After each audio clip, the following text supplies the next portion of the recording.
한국콜마홀딩스를 한번 봐드릴까요?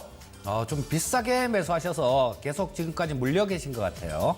59,100원에 10% 매수하셨네요. 자, 오늘 지난주 금요일 정도부터 시작해서 좀 이 관련주들이 조금 중국 소비 관련주들이 들썩하는 모습이었죠. 자, 중국의 국경절 연휴가 이번 주 내내 국경절 연휴고 또 중국 쪽에서 이 단체 관광객들을 좀 풀어주다 보니까 우리나라로 많이 유입이 될 것이다. 이런 기대감 같은 것들, 그런 것들이 작용하고 있는 모습이에요. 자, 그리고 맞습니다. 그런 기대감들 때문에 주가가 올라오고 있는데 우리 시청자님 매수하신 가격은 저 위에 59,000원대 매수를 하셨다라면 거의 상투 근처에서 매수하시고 지금까지 좀 손절매를 못 쳐서 그래서 들고 계신 내용인 것 같아요. 자, 근데 이 화장품에 대해서 제가 한 가지 좀 말씀을 드려볼게요. 자, 중국이 지금 우리나라 사드 보복 이런 것 때문에 화장품에 대해서 상당히 좀 제재를 많이 했죠. 관광객들도 안 보내고. 자, 근데 이 이면에는 어떤 생각이 깔려 있을까요? 중국 같은 경우도 지금 미국한테 미국이 관세 물리고 막 그런다는데 솔직히 하면 중국도 저 할 말 없습니다. 우리한테 얼마나 좀 심하게 했나요? 자, 근데 이런 것들이 다 자국 산업 보호를 하기 위해서 이렇게 한 겁니다.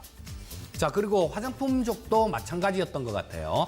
자, 반도체 그리고 첨단 기술도 LCD 같은 경우도 우리나라를 벌써 다 따라와서 우리나라보다 경쟁력을 더 갖춘 게 중국이에요. 이 화장품 쪽이 좀 시간이 좀 지나면 경쟁력이 없어질까요? 경쟁력을 계속 우리나라가 갖고 갈 수 있을까요? 조금 계속 지금처럼 이런 경쟁력을 갖고 가기는 좀 어렵다라는 생각이에요. 쉽게 얘기하면 지들이 만들었을 때가 됐다라는 얘기입니다. 자, 중산층 이하층들 같은 경우는 이렇게 하겠죠. 그리고 또 만약에 중국이 소득이 좀 늘어서 좀 더 잘 살게 된다면 어떻게 되겠습니까? 우리나라 화장품보다 일본 쪽 화장품이 좀 더 좋아요. 그래서 이런 쪽에 만족하지 않고 좀 더 좋은 거, 일본 쪽이나 유럽 쪽, 이런 쪽에도 눈을 돌릴 거다라는 얘기예요.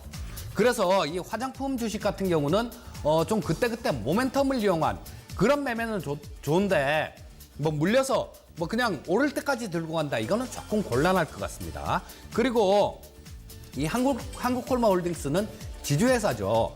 근데 보통 지주회사들보다 조금 이 화장품 쪽이 성장산업이라는 그런 부분들이 좀 있기 때문에 좀 밸류를 좀 많이 받고 있습니다. 자, 그래서 그 밸류에이션 수준도 싸다라고 얘기할 수가 없는 상태예요. 자, 그렇다면 지금 이런 기대감이 나왔을 때 그럴 때는 잠깐 매매가 가능한데 쭉 들고 가기는 조금 부담이 된다라는 얘기입니다.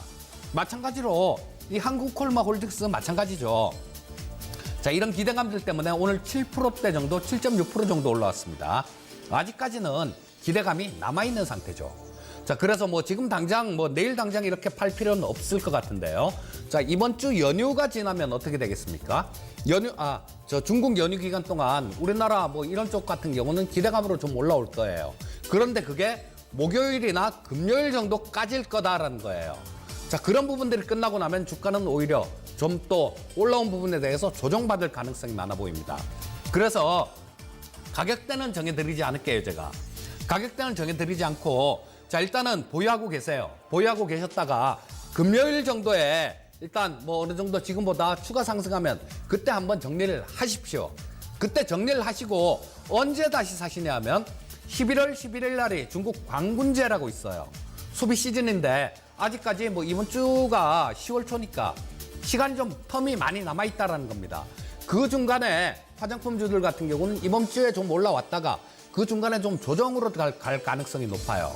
자, 이번 주에 정리하시고 한 다음 주 정도, 그러니까 광군제 한 2주 전 정도 그때쯤에 재매수하는 전략 말씀드리겠습니다.